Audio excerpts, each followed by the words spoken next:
I'm a professor in a Department of Global Studies, and I do work on war and conflict. And I've been very interested in how people can do research in conflict zones in more ethical ways, because I've been troubled by the representations I use in my teaching, like journalism. And so I've been looking to artists for their methods of working, because I think they're a bit more interesting and have more depth. So when I came here, I had this project in mind called Pedestrian Conflict, and I'm kind of obsessed with words and their meanings, and using words as a way, kind of a framework to delineate an investigation or a line of research, right? A way to investigate something further.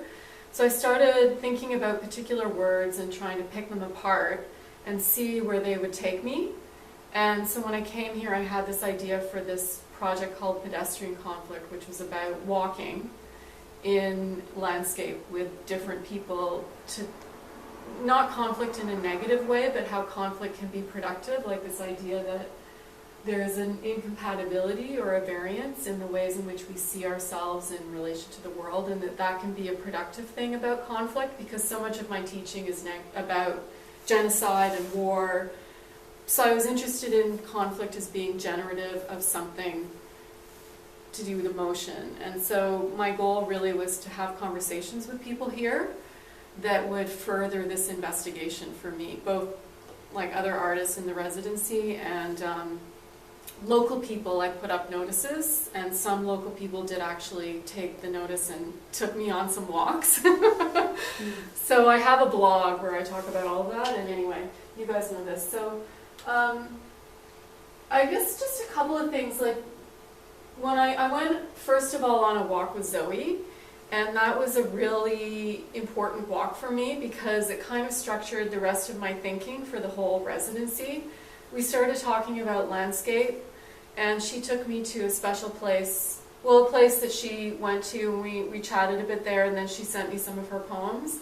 And I became really interested in this idea of, like, Henry David Thoreau is the famous romantic who went to Walden Pond and stayed there for a year because he had this idea that when you go into nature, you have some kind of exalted experience. And to me, it reminded me a lot about how foreigners think about Iceland, that coming here is some kind of magical place, and that, you know, it puts you in a state of mind where you can be closer to something, the sublime or spirituality or something, where you can make work. And I was curious, like, what is that impulse all about, right? And do we need to think about that more deeply, like more politically in some ways? So that was one place I started, and then I got obsessed with this idea of the pastoral landscape, because Bergthor, the other artist who's from Siglusfjordur, he and I went on a walk, and he started talking about Icelandic landscape painters, and how he told me how they had changed the way that people in Iceland saw the landscape. And I was very interested in this tradition of looking at landscape through a pastoral lens, like this idealized lens. Like, is there any other way to see landscape outside of this lens? So I took a lot of pictures of the sheep, which I posted on Facebook, and all my friends really love. But I think I took them because I felt like they were a caricature of the pastoral here, right? That they really represented the kind of image that I was trying to complicate.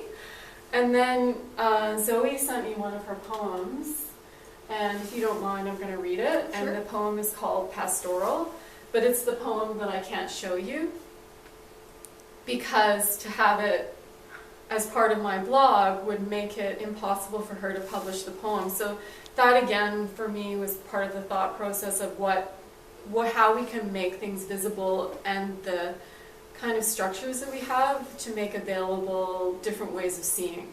So because she's a poet, and even though I worked most closely with her ideas while I was here, I can't actually show them to you because of So this, I think, is a really interesting problem for research, right? What is it that we are not allowed to see, or that we cannot see, for many different reasons, like not just because I'm an outsider, but because of the differences in our language or our poetic form. So I'm going to read it. pastoral. I may do a really bad job of reading. Go for it. It's fine. How many Scandinavians can you fit in a Subaru? This is not a joke.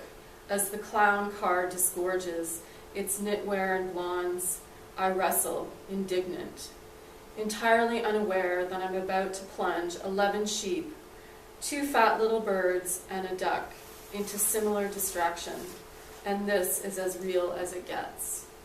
So that was the poem that Zoe mentioned to me that had been inspired by this place, which is where she took me, which is like the little roundabout up there on the road to Akureyri.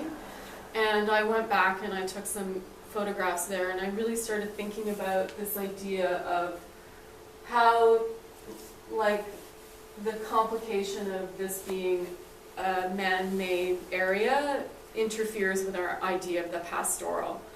And it's interesting that we called our show here the Roundup, because the image is absented of any people, or even though the stories I think that a lot of people are talking about are the ones that are about the cultural experience, right? So then that made me think about this other photograph that I took, the idea of what is as real as it gets. That's the final line from Zoe's poem in terms of looking at images of Iceland. And then this image, like a garbage truck with this beautiful kitschy image of a fjord in high definition pink on the garbage truck, and just the layers. It's very, like, this is totally simplistic way of talking about representation, right? But asking us to think about what it is that we think we're seeing. And then one thing I talked about when I was over here the other day with everyone was this idea of how landscape is a visual image that we have of a place, which is a space that we use, and that everybody's understanding of landscape will change depending on how that space is articulated and how they interact with it. So one example for me, just briefly, is the fish industry here. Like, I was lucky enough to go on the tour to Ausgar's place, and I've talked to a lot of people about fishing since I've been in town. That's been my main question. And when I first came here, I took this image down by the beach, and I didn't have any idea what those things were. And then I learned that that was where they used to dry the codfish for years here when it was part of an industry. And then this is a picture of the codfish. That's actually Anna's hand holding the codfish head. This is how it's done now, like the sort of the technology. So it really made me think that landscape itself, like, we don't always know what it is that we're looking at. And that we can be really drawn to these sort of romantic landscapes, or the nostalgia for the ruins or the lost past of Iceland, whereas the present part of it may or may not be that interesting to us. And then, yeah, back to this idea of, like, how is it that one sees? And then I learned from Alice that this was a mural project started by the woman who was just in here earlier, right? And had people from the residency. Because I kept going by these murals and I was like, what is that? Like, what are they even, why are these smiling white people holding fish? What are they, what is this all about, right? So I just feel like the idea of the fishing industry here is something that I still don't know enough of. Even though I've been here a month and it's been my main question, I feel like I could spend a lot more time here trying to learn about it.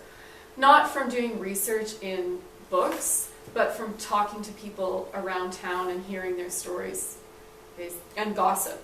It's been a lot of gossip, I've heard. So one idea that I got from Anna, actually, is this is her work from her website. Like, it's an older project that she did, that she talked about the first day she was here. And these figures, this is obviously, tell me if I've got this wrong, this is an etching that you made of this figure. Do you have a name for those things?